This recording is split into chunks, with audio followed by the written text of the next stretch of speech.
Harris is descending and Trump is ascending.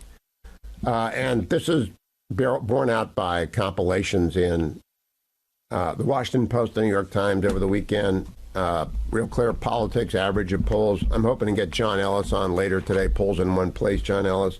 Why is she descending? Because she has to say something. She went on Univision podcast. All right. She can have any venue she wants. She can go on any show she wants. She's welcome here every day. Tim Walz is welcome here every day. Donald Trump and J.D. Vance have already done this program.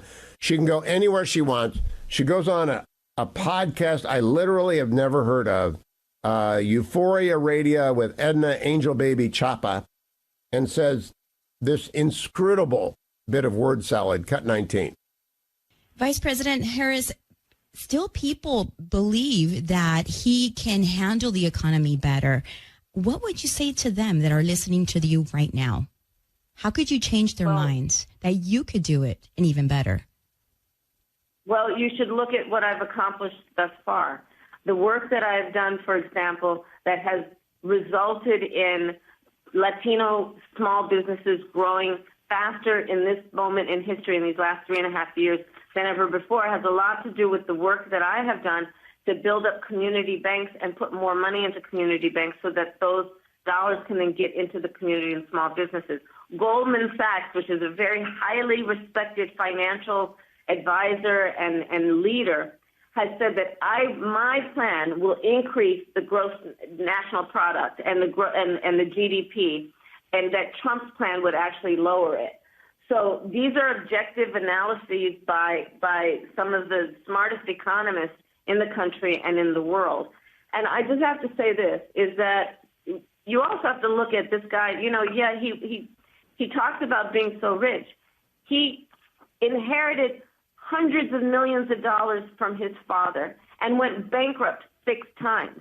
And I think that we know that when we look at somebody who actually has come from a working background and understands the needs of working people, that's when working people... I can't take any more of this. She is so desperate. She's attacking Trump for having money and for when some of his LCs went belly up, they went bankrupt, and that happens in the development business far more often than you know. And it's not like we haven't heard about that before. She got nothing. She's got nothing. She can't talk about policy. And word salad indicates that there's air blowing between the ears, but there's not much else impeding it. So it's like a windstorm in there. Meanwhile, Donald Trump in Wisconsin, cut number 17.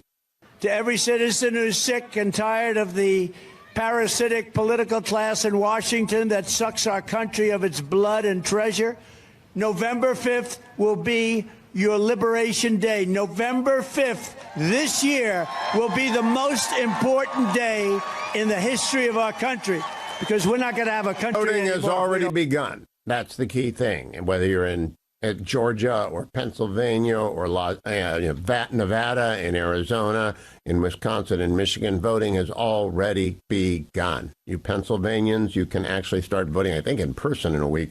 But absentees are now going out, at least in Delaware and North Carolina. They start going out in Pennsylvania this week. Vote early.